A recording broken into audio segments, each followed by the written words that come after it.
boxing world was that if Canelo won, he would fight Triple G because Canelo fights everyone.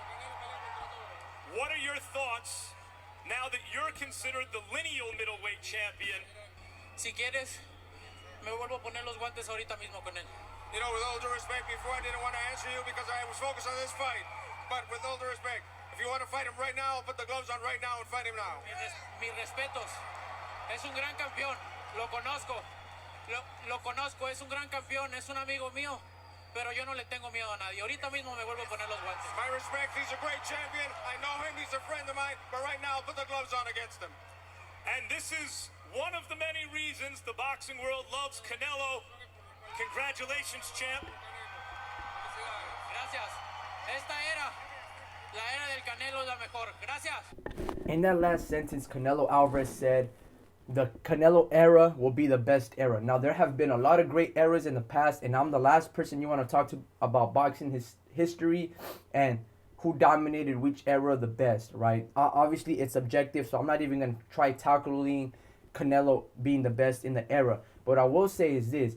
In Canelo's 25-year resume, you know what I mean, because he's 25 years old. If you look at his resume is pretty fucking good, especially in this era of boxing where everybody seems to be ducking everybody. Everybody seems to be like, well, if I'm going to fight this guy, you got to pay me $10 million. Hey, Floyd, this is Keith Thurman. If you want me to fight Errol Spence, put up $10 million.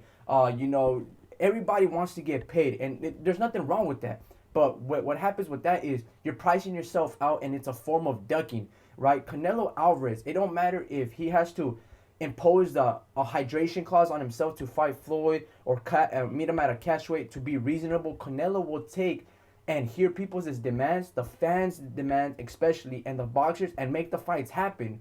Canelo has done this twice, one with Cotto and one with Floyd. He met with their demands, took the less amount of money because he just wanted the opportunity to showcase his skills against the elites. And therefore, that's why a lot of people love Canelo Alvarez, because this is what he's doing. So when he's 25 years old, he's got a better resume than Triple G, who's 35.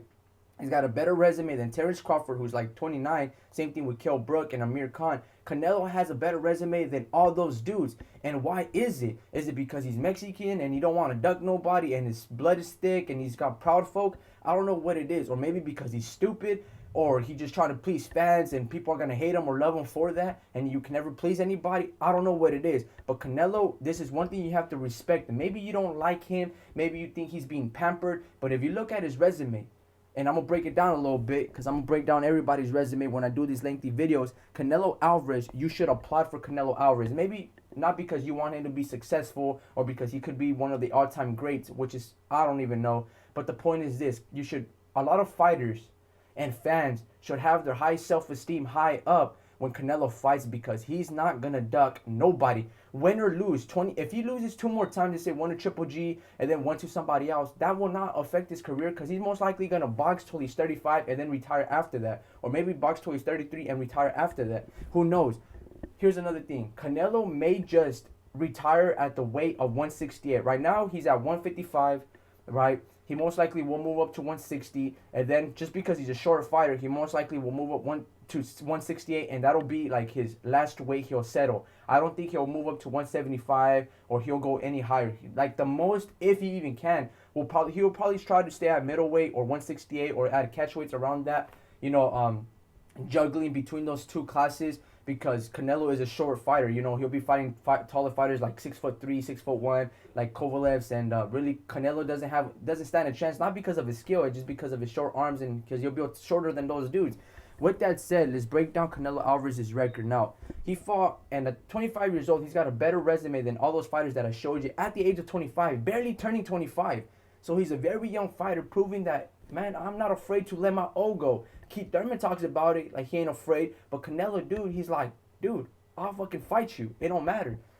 Saul Canelo Alvarez has fought Miguel Cotto. Now, with Miguel Cotto, he's obviously a smaller fighter, but with Miguel Cotto, if you watch that fight, went 12 rounds, was boxing very well, and he had momentum. He wasn't obviously in his prime. There was a little bit wear and tear, but he had momentum. And a fighter that has momentum and that's very proudful of what he's accomplished so far, and he feels his spirits are elevated, that's a very dangerous fighter. It's basically a fighter that can make a comeback, and Miguel Cotto, to a certain degree, was making a comeback. He should not feel sad and just walk away from the sport because of the loss to Canelo. He did very good, and some people even see it as a draw. And to a certain degree, I can see your perspective, but I just like the loud popping shots that Canelo was throwing. Cotto definitely threw more punches and beautiful jabs and nice footwork circling around Canelo, not all the whole around the ring, just circling around Canelo with his feet, stepping in, stepping out, bobbing, weaving, throwing the jab. It was beautiful, right? Then after that, Canelo had like a shoulder surgery, and he fought James Kirkland, who was also coming off a year layoff, having promotional and trainer disputes, right?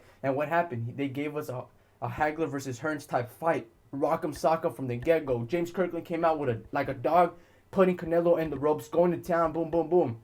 Canelo weathered the storm. There was a little bit of redness going with Canelo. His legs buckled a little bit, and he was clocking James Kirkland. And what happened after that? And I forgot to say this in Miguel Cotto. Canelo paid his respects to Cotto, first acknowledged him that he's a great fighter, he will always look up to him, and then they had that moment, I guess some people call it the gay moment, when they're both, but it's sportsmanship and just admiration of both guys. They're holding each other's shoulders and doing a little dance and talking to each other. It's like, thank you for this opportunity, I wish you nothing but the best, congratulating one another. That's great sportsmanship, and that's what the sport of today is lacking. Besides people ducking, sportsmanship and, you know, respect, that's what's lacking in the sport of boxing. And Canelo showed that in Cotto. He also showed that when he knocked out James Kirkland. He first celebrated because he was in a hell of a fight, and then afterwards he went down, took a knee, and was looking at Kirkland's health, because his humanity came back, and he was like, oh shit, because again, this guy is still a young dude, and he was looking at James Kirkland like, damn man, I fucked this guy up, and he was there in that moment. So maybe you guys don't really pay much attention to it, or you guys discredit it because it's a macho sport, but I'm going to acknowledge it. And then we go to one of my other favorite boxers, Erislandy Lara. Now, depends the way you see it. Erislandy Lara should be undefeated, or should have been undefeated going up to Canelo Alvarez. But politics and just everything, or whodunit, has basically gave Lara a blemished record. It's tainted, you understand? And one can say Erislandy Lara should be undefeated. With that said, and I didn't really want to go to this, but you guys want a little bit of entertainment and perspective. Erislandy Lara, right? Canelo Alvarez facing Erislandy Lara. If we compare resumes through the 20-year resume of Floyd Mayweather and Manny Pacquiao, never did Floyd or Manny Pacquiao ever face a fighter like Erislandy Lara, let alone in the same age that Canelo Alvarez faced Erislandy Lara. So what I'm saying is this: Floyd and Pacquiao never faced Lara. In their history, they never faced a fighter that were either A, taller than them, southpaw, had the longer reach, were Olympians, were dangerous, were high risk, low reward. Never did Manny, never did Floyd ever face a fighter like Erislandy Lara. Now, whether you think Lara beat Canelo, or it was a draw, or Canelo barely edged it, the point is irrelevant. At least my point that I'm making, that doesn't matter who won. The point is that Canelo, at a very young age, who had everything to lose if he looked like shit, fought Erislandy Lara, and he gave him a good fight. And never did Floyd Mayweather, Manny Pacquiao ever fight somebody that in Erislandy's stature. Look, I'm not gonna say this, but if we look at Mayweather's resume, Andre Berto, Manny Pacquiao, Maidana, Canelo, Guerrero, Miguel Cotto, Victor Ortiz, Shane Mosley, Erislandy Lara beats every single of those fighters. Why? Because he's taller, he's bigger, he's heavier, he hits harder, he's an Olympian, he's a black athlete, he's athletic, and he was in his prime. You understand? He was in his prime. Those fighters that Floyd Mayweather has fought, they were either not Olympians, not black fighters, not athletic, not in their primes, not taller, longer arms. Holy shit. Canelo fighting Lara is something to be worth respectable. Again, you may not like what the results were, right? I didn't really like it. I thought it was a draw. I didn't like the way both guys went in there. But Lara fighting Mayweather. Imagine this, just a thought. Lara versus Floyd, who wins? Lara versus Manny Pacquiao, who wins? And then you come back to this talk and look at that. Now I can talk for like 20 minutes solely about that subject, but I'm gonna move on forward because holy shit, I don't want to rattle the cages. Now he fought Angulo. Now that was at a fight, Canelo, just to gain a momentum and just to look good. Look, beautiful throwing combinations for 10 rounds. Angulo was coming off late.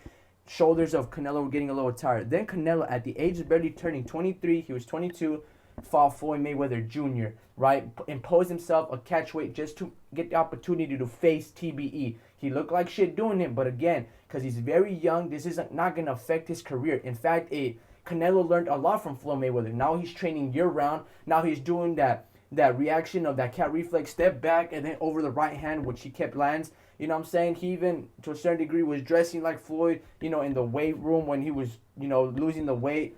There's a lot of things that Canelo learned from Floyd Mayweather, and that's what a young or any young person should do. Just soak up and be a sponge and soak up from all these wiser wisdom cats. This is what Canelo Alvarez did. And here goes another one. Austin Chow, undefeated, prime, who had just beaten Cotto, athletic fighter. Again, Floyd Mayweather, Manny Pacquiao have never faced an Austin Trout. Someone that was prime, in their prime, athletic, had everything momentum, high risk, low reward. Again, Canelo faced these guys barely passing 20 years old. You understand? This is something worth admiration of a guy that's doing this. Many people don't put in consideration in the context of these things, but I'm going to try to remind you guys that fighting Trout and Erislandy Lara and Floyd Mayweather, never did Floyd Mayweather ever fight one of those three guys in that particular order. And Canelo Alvarez held his ground at a very young age. That shit is huge. You guys maybe be like, okay, now you're just dick riding Canelo Alvarez. And to a certain degree, you can say that. And I will not disagree. But what I'm saying is this. That's something to pay homage of. Now, Canelo Alvarez does have a tendency to fight shorter fighters. But this was like when he was 21 years old. He fought Josecito Lopez. Lopez had to gain a lot of weight. You know, he had Lonja from his side, and Canelo just bodied him. He fought Mosley, Kermit Cinchon, Ponchito Gomez from the Contender, Matthew Hatton, and the list goes on. But now as Canelo's getting to that prize fighting status, Canelo Alvarez has been fighting great quintessential prime black athletes and giving these fighters a chance to beat him. And we can say to a certain degree that Canelo Alvarez has risen to the occasion, and now people are asking him, move up in weight because you won the belt off a small fighter in Canelo and Cotto. Move up in weight and fight Triple G. I don't care if you get acclimated to 160. You've never taken a punch from 160. You never fight anyone bigger than you at 160. But I want you to rush up in there and fight Triple G, because that makes common sense. That makes sense, right? And here goes with this. Oscar De La Hoya rushing to throw Canelo Alvarez into Triple G is not the worst thing that could happen for Canelo Alvarez, because I will say this again, and I said this in the previous video. If Canelo loses to Triple G in 2016, Triple G will not become a legend. He will not become, how do I explain it, a cash cow. He will get his first time a smaller junior welterweight, you know what I mean, a 25-year-old that's still gaining experience. This is another thing you have to understand. Canelo is not in his prime yet. He's very young and he can, you know, match up well against other fighters and hold his ground. But he's not in his prime yet. He will need 2 or 3 more years, like 28, 27, to be in his prime. Right now, Canelo is still learning new things. As you can see, he's still training. He's learning new things, incorporating bobbing and weaving. He's getting lighter on his feet. He's throwing the Floyd Mayweather right hand over the top, throwing a better jab. All these things is Canelo's barely learning. Triple G has already mustered that. Over 350 amateur victories, 5 losses, undefeated as a pro record. You understand? Canelo is still learning this shit. So people want to rush Canelo to fight Triple G or give up the belt. Seriously, you want Canelo to give up the belt because somehow he's ducking fighters? Somehow he's ducking Triple G? Let me ask you this. What's more important in the career of Triple G? Is it more important for Triple G to fight Canelo Alvarez and have somebody like a prize fighter under his resume and never fight Canelo because he stripped Canelo off his belt? In other words, that shit sounded crazy. In other words, is winning the belt better than having Canelo Alvarez under Triple G's resume? If you have that idea, applaud you if you have that view that unifying the division, 4 belts too many in a weight class of 160 where everybody recognizes you as the alpha male of the division, but somehow you think having the belt is more important than having Canelo Alvarez under your resume. Now it goes like this. If Triple G and Canelo do fight in 2016, they're going to give Canelo more props for moving up in weight, not even gaining experience fighting the second contender and moving up his weight gradually and fighting Triple G, working your way to fight Triple G, to have that honor and respect to move up in weight, not just because you bring money and you can jump over and find a loophole and just jump over all these fighters to fight Triple G. No, Canelo has always earned his respect and his right to fight these prize fighters because yes, he does bring money, but he has risen to the occasion, taking these high risk, low reward. And this is why I'm a bigger fan in Canelo Alvarez than I am for Triple G. It's not because of his skill or his good looks or because I'm Mexican and he's Mexican. It's because of this. Canelo doesn't duck nobody. Triple G does. And then Triple G has the audacity, him and his team, especially the hypocrisy in this sport, to ask a catchweight or Andre Ward, right?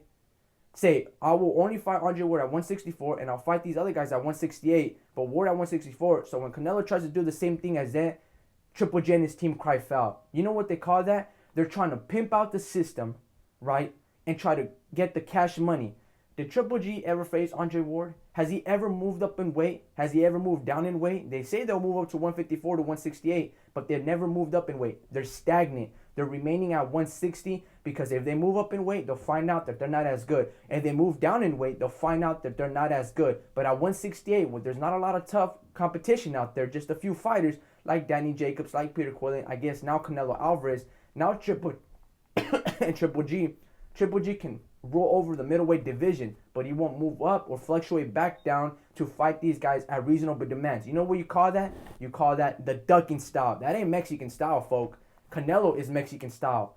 Triple G he's ducking. He's ducking. That's a clear duck. And then he points out the hypocrisy.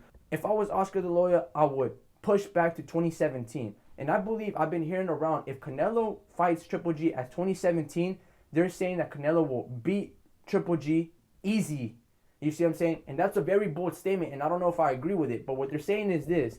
If Canelo Alvarez doesn't fight Triple G at 2016 and basically gains more experience and one more year somehow is going to deteriorate Triple G in 2017, Canelo Alvarez will be that much more polished, more experienced, and then Triple G has no chance, right? Because he would fight like Gabriel Saul, David Lemieux, or another top 160, Danny Jacobs. He'll get all that experience. Let's say all things being equal, Canelo beats all those fighters, which are very hard because he's never fought at 160, bigger fighters. Then next year in 2017, Triple G will somehow deteriorate, will no longer be in his prime, and then Canelo Alvarez will beat him. I don't like that point of view. I can agree with it to a certain degree, but I don't know if it's 100% factual, right?